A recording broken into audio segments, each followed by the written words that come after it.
Plan, make things, and get involved. Students will adapt the different ways how emotional development can be implemented in the classroom. Dear students, you have to plan ahead for the challenging situation. Then, how could you manage all those learning materials that could help the child to just face new challenges? आपने इस तरीके से planning करनी है कि जो बच्चा है वो बेहतर तरीके से एक नए से नए जो उसके लिए चैलेंजेस हो सकते हैं उसे लर्निंग कर सके. Choose culturally relevant material. The first thing when you are just setting your center or the classroom, आपने इस तरह का लर्निंग मटेरियल रिसोर्सेज इकट्ठे करने हैं जो कि बच्चा आम तौर पे अपने माशरे में इर्द गिर्द के माहौल में देखता है, ताकि उसकी कनेक्टिविटी, उसका एक रिश्ता जो है उस मटेरियल के साथ उसवार हो सके. And representation of their own culture in terms of learning material is very much powerful. बच्चा जब उनको देखेगा तो महसूस करेगा कि ये मेरे इर्द गिर्द के माहौल में भी यही चीज़ें मुझे नज़र आती हैं. Use specific everyday examples. This is very much important for the kids that you have to give them the examples, give them the related material that is related to their nearby environment. Students must feel personally connected. उनसे साथ बात कीजिए. जो material आप सामने नज़र रखेंगे, दिखाएंगे उनको, वो उन्हें लगेगा कि ये वो पहले देख चुके हैं. उस मटेरियल, उस मवाद के ज़रिए से आप उनको जो नई उसकी कॉन्सेप्ट्स हैं वो क्लियर कर सकते हैं. Link routines for learning. आपने उस बच्चे के साथ जो डेली रूटीन्स आपने सेटल करनी है उस तरीके से आप उसे प्रमोट करेंगे कि ये डेली चीज़ें इस्तेमाल करेगा और उसमें नई वैरायटीज़ होंगी टीचिंग मटेरियल के साथ, जिसके थ्रू उसकी जो लर्निंग है वो बेहतर तरीके से नशोनुमा पाई जा सकेगी.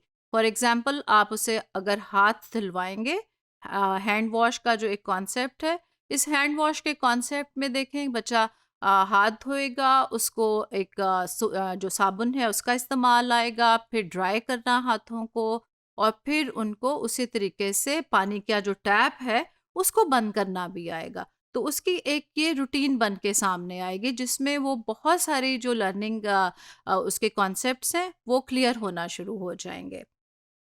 Use students interest and fascinations. जो आपका यंग लर्नर है उसका जो इंटरेस्ट लेवल है उसके अकॉर्डिंग आप मटेरियल को इकट्ठा करेंगे. उसके ज़रिए से उनको जहाँ उसे पसंद है जो चीज़ उसको इस्तेमाल करते हुए उसे डिफरेंट कॉन्सेप्ट्स जो हैं वो क्लियर करते चले जाएंगे. और इस तरीके से उनकी एक नेचुरल मोटिवेशन जो है वो होती रहेगी. लिटरेसी, आपने उसको कुछ कॉन्सेप्ट्स भी देने हैं और नंबर उसको काउंटिंग भी सिखाएंगे. So allow a child to integrate their most involved characters. उसको जो उसको ज़्यादा पसंद हैं, कार्टून्स देखता है, कोई बुक्स उसमें नज़र आती हैं, आप देखें कि बच्चे उनको रिलेट करते हुए उन चीज़ों के साथ ज़्यादा बेहतर तरीके से लिटरेसी डेवलप कर सकते हैं.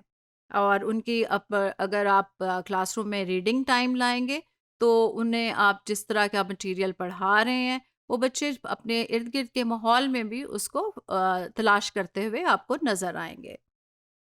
Mathematics, ask students to write a problem. उसे डायग्राम भी बनवाइए, उसके साथ जो स्वीट्स हैं, कुछ आपके उसके ब्लॉक्स हैं, कोई जो मटेरियल आपको क्लासरूम में नज़र आते हैं उसे अटैच कीजिए उसके उस कॉन्सेप्ट के साथ. इस तरीके से वो क्या करेगा कि अपने पर्टिकुलर एरिया में उसका जो इंटरेस्ट है वो बढ़ता चला जाएगा. फॉर एग्जांपल, अगर छोटा एक बच्चा है और उसे गाड़ियाँ पसंद है तो फिर जो नंबर गेम है उसको उन गाड़ियों के थ्रू आप बेहतर तरीके से सिखा सकते हैं. Give students choices. डेफिनेटली जो एक प्री स्कूलर है उसको उसकी मर्जी से काम करने देंगे. उसकी जो पसंद और नापसंद है उसको आप ज़रूर टेक केयर करेंगे और इन्वॉल्वमेंट उसकी इस तरीके से ज़्यादा बढ़ेगी कि जो उसको पसंद है उसके सामने वो चॉइसेस रख दीजिए और उस तरीके से वो अपनी मर्जी से लेकिन आपकी गाइडेंस में सीखना शुरू कर देगा. ग्रुप स्टूडेंट्स, आपके क्लास में जितने भी बच्चे हैं अप्रॉक्सीमेटली हम इसको लेते हैं कि 20 से 22 बच्चे होने चाहिए. लेकिन पब्लिक सेंटर में आप अगर जाते हैं और जितने स्टूडेंट्स भी आपको आपके साथ मिलके नज़र आते हैं, तो उन स्टूडेंट्स को छोटे-छोटे ग्रुप्स में आप डिवाइड कर दीजिए, ताकि हर बच्चे को एक राइट मिल जाए कि उसने खेलना है, शामिल होना है। और उन ग्रुप्स को जब आप एक्टिविटीज़ के थ्रू सिखाएँगे, तो उनकी जो कॉग्निटिव डेवलपमेंट के साथ-साथ आप बहुत सारी और जो उनकी डेवलपमेंट्स हैं, सोशल इमोशनल डेवलपमेंट, उसको भी फोकस कर पाएँगे। और वो बच्चे जो हैं एक दूसरे के साथ एक एक्साइटमेंट में और एक कंपटीशन में भी बेहतर तरीके से पॉजिटिव वे में सीखना शुरू कर देंगे। सो क्लास को, बड़ी क्लासेस को एक बड़े सेंटर में छोटे ग्रुप्स में बच्चों को डिवाइड करना बहुत ज़रूरी हो जाता है। Allow them to set the pace. उनको आपने इजाज़त देनी है कि वो अपनी मर्ज़ी से किसी ग्रुप में शामिल हो जाएँ और वो अकॉर्डिंगली उसमें अपनी मर्ज़ी के काम कर सकें। सो आप उन्हें शुरू करने देंगे अपना खुद से कि वो अपनी जो भी आपने प्रोजेक्ट दिया, जो आप उसे कह रहे हैं कि कोई जो ब्लॉक्स हैं उसको सेटल कर लो, या कोई एक पज़ल दे रहे हैं, कोई कलरिंग दे रहे हैं, तो ये काम बच्चे को इंडिपेंडेंटली करने दें। वो अपनी मर्ज़ी से काम शुरू करेगा और इन अ बेटर वे वो आपको परफॉर्मेंस दे पाएगा। और इसी तरीके से आप देखें कि उनको छोटे-छोटे कुछ चैलेंजेस दीजिए कि आपने ये चीज़ें जो है, ये जो ब्लॉक मटेरियल है या रिसोर्स मटेरियल से सेट करें, इसको वहाँ पे जहाँ से उठाया था उसको कैसे रखेंगे। हेल्प करेंगे आप, लेकिन बच्चे को उसको अपनी मर्ज़ी से काम करने का मौका दीजिए।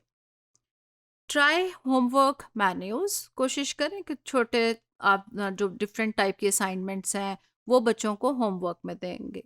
होमवर्क का मतलब ये नहीं है कि आपने बहुत बड़ा सा काम, जैसे कि बचपन में आप करते आए उसी तरीके से आपने असाइन करना है, लेकिन आपने क्या करना है कि बच्चे को हेल्प आउट करना है कि छोटी-छोटी चीज़ें, कुछ मटेरियल इकट्ठा करके लाएँगे, कोई जो लीव्स हैं, पत्तों की शेप इकट्ठी करनी है, तो इस किस्म के असाइनमेंट्स देंगे जहाँ बच्चे का इंटरेस्ट और एक्टिविटी भी इन्वॉल्व हो जाएगी। और उनको आपने जो है ऑप्शंस देनी है, और you have to just plan your lesson as well.